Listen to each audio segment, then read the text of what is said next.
Hello viewers, welcome to S V vlogs. ನಾನು ಸಂತೋಷ್. ಬನ್ನಿ, ಇವತ್ತಿನ ವಿಡಿಯೋ ಒಂದು ಡೇ ಔಟಿಂಗ್ ಲಂಚ್ ಪ್ಲ್ಯಾನ್ ಮಾಡಿದ್ವಿ.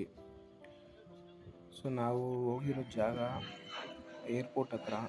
ನೋಡಿ ಎಷ್ಟು ಕ್ಲೋಸ್ ಆಗಿ ಫ್ಲೈಟ್ಸ್ ಲ್ಯಾಂಡ್ ಮತ್ತು ಟೇಕ್ ಆಫ್ ಆಗ್ತಿದೆ. ಅದು ಬಂದು ಸುತ್ತು ರಿಸರ್ವ್ಡ್ ಟ್ಯಾಮ್ರಿನ್ ಪ್ಲ್ಯಾಂಟೇಷನ್ ಇರೋ ಜಾಗ. ನಲ್ಲೂರು ಗೇಟ್ ಹತ್ರ ಶ್ರೀ ಗಂಗಮ್ಮ ದೇವಸ್ಥಾನ. ತುಂಬ ಪೀಸ್ಫುಲ್ ಆಗಿದೆ ಜಾಗ, ಚೆನ್ನಾಗಿದೆ. ನಾನ್ ವೆಜ್ ಡೇ ಔಟಿಂಗ್ಗೆ ಮತ್ತು ಅಲ್ಲಿ ಈವೆಂಟ್ಸ್ ಮತ್ತು ಫಂಕ್ಷನ್ಸ್ ಅರೇಂಜ್ ಮಾಡೋಕ್ಕೆ. ನಾವು ಮುಂಚೆ ಒಂದು ಫಂಕ್ಷನ್ಗೆ ಹೋಗಿದ್ವಿ, ನಮ್ಮ ಸಿಸ್ಟರ್ ಅವ್ರದ್ದು. ಅದಾದಮೇಲೆ ಅಲ್ಲಿ ಜಾಗ ಚೆನ್ನಾಗಿದೆ ಅಂತ ಲಂಚ್ ಪ್ಲ್ಯಾನ್ ಮಾಡಿದ್ವಿ. ನೋಡಿ, ನಮ್ಮ ಟೀಮೆಲ್ಲ ಲಂಚ್ ರೆಡಿ ಮಾಡ್ತಿದ್ದಾರೆ, ಅಡುಗೆ. ಬನ್ನಿ ಇವತ್ತಿನ ರೆಸಿಪಿ ನೋಡೋಣ. ಕಪ್ ತೊಗೊಂಡಿದ್ದೀವಿ ನೋಡಿ. ಈ ಕಪ್ಪಲ್ಲಿ 1/4 ಕಪ್ ಅಕ್ಕಿ ಹಸಿಟ್ಟು, ಅರ್ಧ ಕಪ್ ಮೊಸರು, 1 ಟೇಬಲ್ ಸ್ಪೂನ್ ಎಳ್ಳು, ಅರ್ಧ ಕಪ್ ಖಾರದ ಪುಡಿ, 1 ಕಪ್ ಫುಲ್ ಕಾರ್ನ್ಫ್ಲೋರ್, ಅರ್ಧ ಕಪ್ ಮೈದಾ, ರುಚಿಗೆ ತಕ್ಕಷ್ಟು ಉಪ್ಪು, ಚಿಟಿಕೆ ಅರಿಶಿನ, 2 ಟೇಬಲ್ ಸ್ಪೂನ್ ಶುಂಠಿ ಬೆಳ್ಳುಳ್ಳಿ ಪೇಸ್ಟ್, ಫುಡ್ ಕಲರ್ ತೊಗೋತಿದ್ದೀವಿ ಇಲ್ಲಿ, 1 ಮೊಟ್ಟೆ, ಅರ್ಧ ಹೋಳಷ್ಟು ನಿಂಬೆಹಣ್ಣು, ಕರಿಬೇವಿನ ಸೊಪ್ಪು. ಇದೆಲ್ಲ ಹೋಮ್ ಮೇಡ್ ಕಬಾಬ್ ಪುಡಿಗೆ ಬೇಕಾಗುವಂಥ ಇಂಗ್ರೀಡಿಯೆಂಟ್ಸ್. 1 kg ಚಿಕನ್ ತೊಗೊಂಡಿದ್ದೀವಿ, 1 ಟೇಬಲ್ ಸ್ಪೂನ್ ಶುಂಠಿ ಬೆಳ್ಳುಳ್ಳಿ ಪೇಸ್ಟ್, ರುಚಿಗೆ ತಕ್ಕಷ್ಟು ಉಪ್ಪು,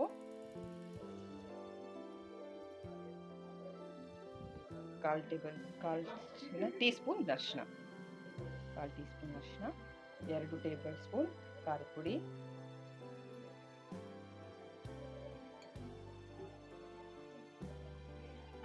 ಇದು 1 ಕಪ್ ಕಾರ್ನ್ಫ್ಲೋರ್,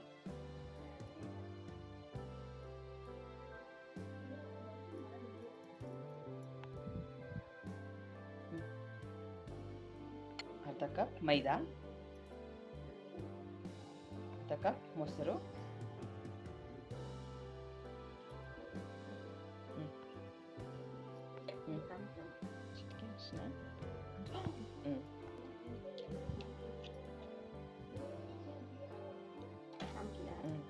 ಪುಡಿ.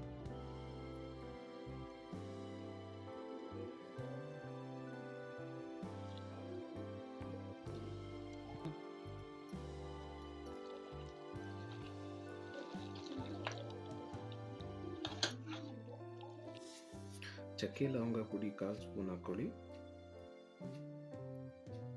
ಮತ್ತು ಗರಂ ಮಸಾಲ ಪುಡಿ ಸ್ವಲ್ಪ 1/4 ಸ್ಪೂನ್ ಹಾಕ್ಕೊಳ್ಳಿ. ಫೈನಲಾಗಿ ಎಲ್ಲ ಫುಲ್ಲಾಗಿ ಮಿಕ್ಸ್ ಮಾಡ್ಕೊಳ್ಳಿ. ನಿಮಗೆ ಈ ವಿಡಿಯೋ ಇಷ್ಟ ಆದರೆ please do like, share and subscribe. Thanks for watching. ಹೀಗೆ ಸಪೋರ್ಟ್ ಮಾಡ್ತಾಯಿರಿ. ಕಲರ್ ಸ್ವಲ್ಪ ಕಮ್ಮಿ ಇತ್ತು, ಅದಕ್ಕೆ ಕಾಶ್ಮೀರಿ ಚಿಲ್ಲಿ ಪೌಡ್ರು ಅಡಿಷ್ನಲ್ ಆಗಿ 1/2 ಸ್ಪೂನ್ ಹಾಕ್ಕೊಳ್ಳಿ. ಫೈನಲ್ ಆಗಿ ಕ್ರಿಸ್ಪಿ ಕಬಾಬ್ ಮಾಡೋಕ್ಕೆ ರೆಸಿಪಿ ರೆಡಿಯಾಗಿದೆ. ನೀವೊಂದು ಸಾರಿ ಸೇಮ್ ರೆಸಿಪಿ ಮನೇಲಿ ಟ್ರೈ ಮಾಡಿ ಮತ್ತು ಕಮೆಂಟಲ್ಲಿ ತಿಳಿಸಿ ಹೇಗಿತ್ತು ಅಂತ.